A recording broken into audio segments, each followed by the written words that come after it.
हमारे साथ बातचीत करने के लिए हैं विश्व हिंदू परिषद के अंतर्राष्ट्रीय अध्यक्ष आलोक कुमार जी। आलोक जी, एक बार फिर से राम मंदिर का विषय राजनीति में भी चल रहा है, पूरे देश भर में चल रहा है, लेकिन इस बार राम के मंदिर से चोरी हुई है। इस पर सबसे पहले प्रतिक्रिया क्या रहेगी आपकी, क्योंकि ये जो आस्था का विषय था उसको ठेस पहुंचाई गई है। ये सच है कि आस्था को ठेस लगी, सारे हिंदू समाज की आस्था को ठेस लगी, और इसकी जवाबदेही हर उस व्यक्ति के प्रति भी है जिसने राम जन्मभूमि का मंदिर बनने में थोड़ा सा भी सहयोग किया था। ये दुर्भाग्यपूर्ण है कि ऐसा हुआ। राम मंदिर के चढ़ावे में से कोई पैसा एम्बेजल करे, ये कल्पना से बाहर की बात होनी चाहिए। एसआईटी की प्राथमिक रिपोर्ट में हमने सुना है कि कुछ लोग आइडेंटिफाई किए गए, कुछ प्रमाणों का भी संकेत है। इसलिए अब यह स्टेज आ गई है कि इस मामले की एफआईआर हो। पुलिस के वरिष्ठ अधिकारियों को जांच पर लगाना चाहिए, जांच कम से कम समय में पूरा करना चाहिए।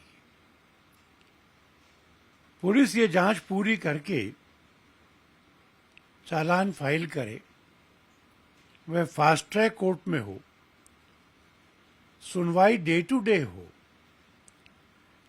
राम भक्तों को संतोष होगा अगर ये सारा मामला पूरा हो के अब से 4-5 महीने में ही सभी अपराधी जेल भेज दिए जाएंगे।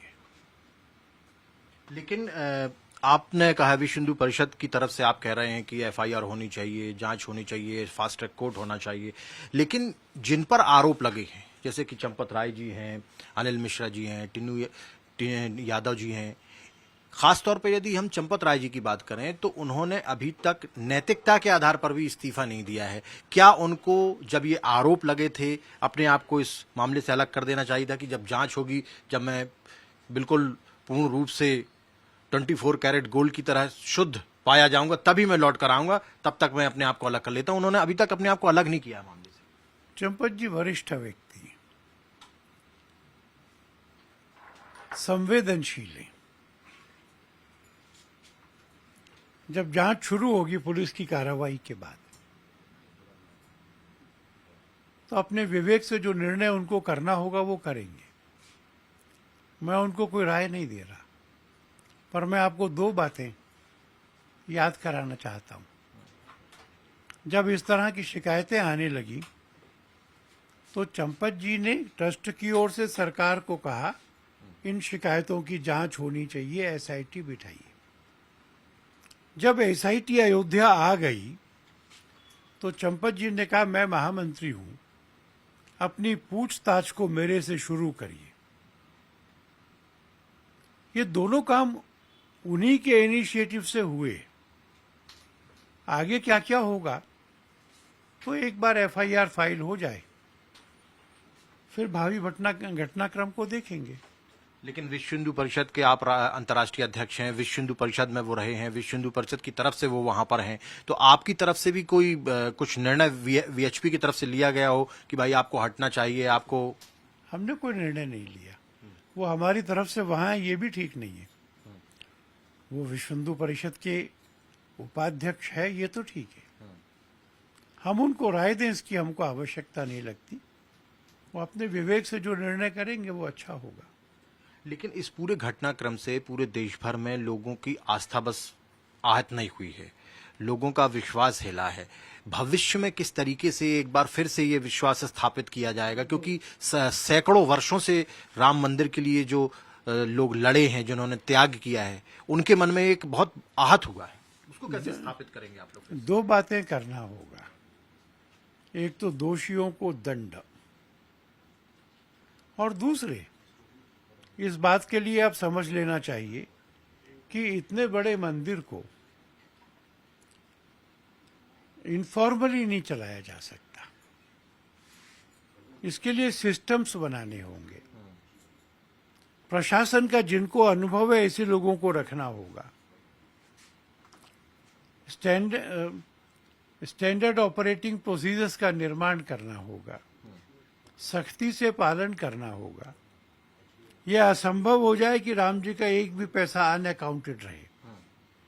ऐसे सिस्टम्स इन प्लेस हो जाएं, दोषियों को दंड मिल जाए, तो यह प्रायश्चित पूरा होगा। दीपेंद्र मिश्रा जी ने तो मीडिया में बोला भी कि निष्ठा में कोई कमी नहीं है, सारे प्रोसीजर ऑलरेडी बनाए गए थे, बावजूद इसके वहां पर चोरी हुई। जो चांदी की ईंटें थी उनका भी कोई रिकॉर्ड नहीं मिल रहा है। बहुत सारी ऐसी चीजें हैं जिनका रिकॉर्ड में शामिल ही नहीं किया गया है। मतलब ये पहले से ही शुरुआती दौर से ही कहीं ना कहीं एक साजिश के तहत वहां उसका कमर्शियल इस्तेमाल किया जा रहा था, राम मंदिर के चंदे का। शायद उन्होंने थोड़ा जल्दी कर दिया। मैंने देखा कि कुछ चीज़ों के चोरी होने का आरोप है। आज मैंने वो वीडियोस भी देखी जिसमें ये बताया गया है कि वो कहाँ कहाँ हैं। जैसे वो जो काक भुशुंडी जी का है, तो एक वीडियो में है कि इस मंदिर में पूजन हो रहा है। तो जब आरोप और प्रत्यारोप चलते हैं, द्वेषपूर्ण भी चलते हैं। कुछ तो बहादुर लोग ऐसे हैं जो 15 साल से वहां रह करके हम सबको गाली देने का ही काम करते हैं, और इसलिए जब किसी को भी हम में से किसी को गाली सुनानी होती है तो उसका इंटरव्यू लेते हैं। क्या गायब हुआ है कि नहीं हुआ है, इसकी जांच हो जाने दीजिए। अगर गायब हुआ है तो दंडनीय है, गायब नहीं हुआ है तो आरोप जिन्होंने लगाए हैं उनके बारे में सोचना होगा। मैं तो ये कहूंगा ना कि कुछ लोग जिनके डीएनए में राम जी का विरोध करना है, जो राम जी को काल्पनिक मानते हैं और एफिडेविट भी देते हैं, जो कार सेवकों पे गोली चलवाते हैं और क्षमा भी नहीं मांगते, 2027 का चुनाव अभियान लड़ रहे हैं और इस राम जन्मभूमि के सारे मुद्दे को उस चुनाव अभियान का हिस्सा मान रहे हैं। जनता उनको भी माफ नहीं करेगी। अगर राम जी का किसी ने पैसा हटाया है उसको माफ नहीं करेगी, कोई इसका राजनीतिकरण करना चाहे उसको भी माफ नहीं करेगी।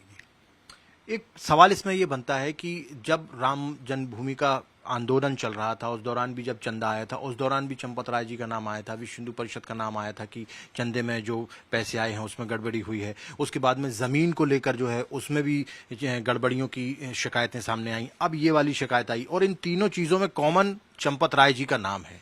तो इसको किस तरीके से देखते? बार बार उनका नाम आता है, क्या टारगेटेड है या वास्तव में वो उसमें संलिप्त है? आपको क्या लगता है? मेरा मन कहता है कि वो संलिप्त तो नहीं है। वैसे राम जन्मभूमि के लिए जब हमने पैसा इकट्ठा करने का अभियान चलाया था तब शिकायतें नहीं आई थी, क्योंकि ये तो स्पष्ट सूचना थी, कैश इकट्ठा करना ही नहीं है, कोई नोट हाथ में लेना ही नहीं है। सब पैसा चेक से लिया था और वो रोज रात को अकाउंटेड हो जाता था। बाद के जो 2 घटनाएं हैं उनकी जांच होगी। आरोप किस पे लगेगा? जो शीर्ष पे है उस पे लगेगा। इसलिए आरोप लगे इस कारण से किसी निष्कर्ष पे नहीं पहुंचा जा सकता। चंपत जी भी अपने आप को जांच के लिए प्रस्तुत कर रहे हैं। जांच करिए, हम परिणामों की प्रतीक्षा करेंगे।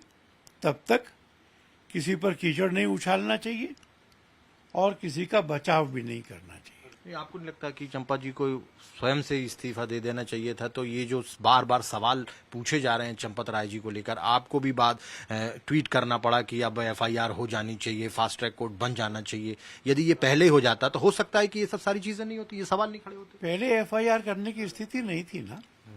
जब जांच हुई और उसमें से चीजें सामने आई तब एफआईआर की बात हुई। मैं तो आप लोगों को, प्रेस वालों को जानता हूं। इस्तीफा नहीं दिया तो पूछेंगे क्यों नहीं दिया, दे दिया तो कहेंगे अच्छा कुछ गड़बड़ थी इसलिए दे दिया। पर सुनो, चंपत जी विवेकशील व्यक्ति हैं। एफआईआर अभी होना है, जांच अभी होना है। इस बारे में जो निर्णय वो करेंगे वो सब। एफआईआर में उनका नाम आएगा तो क्या तब देना चाहिए उनको नैतिकता के आधार पर? एक आप यदि व्यक्तिगत रूप से मैं आपसे पूछूं तो मैं कहूंगा कि हम उनके विवेक पे छोड़ते हैं। मैं उनको परामर्श नहीं दे रहा हूं। और आपको लगता है कि आपने जो सुझाव दिया है वो बहुत जल्द मान लिया जाएगा, बहुत जल्दी एफआईआर दर्ज हो जाएगी अगले एक हफ्ते में या 2-4 दिन में? मुझे लगता है कि ऐसा होगा। ऐसा होगा। और लोगों के अंदर जो आस्था टूटी है वो स्थापित होगी आने वाले समय में? होनी चाहिए। हम इसका पूरा प्रयत्न करेंगे। बीएचपी इसके हमने लिए अब कोई अभियान तक भी चलाएगा? हमने अब तक अपना कोई बचाव नहीं किया, किसी का बचाव नहीं किया। हमने इस बात से इनकार नहीं किया कि आस्था भंग हुई है। इस स्थिति को ठीक करने का प्रयत्न करेंगे।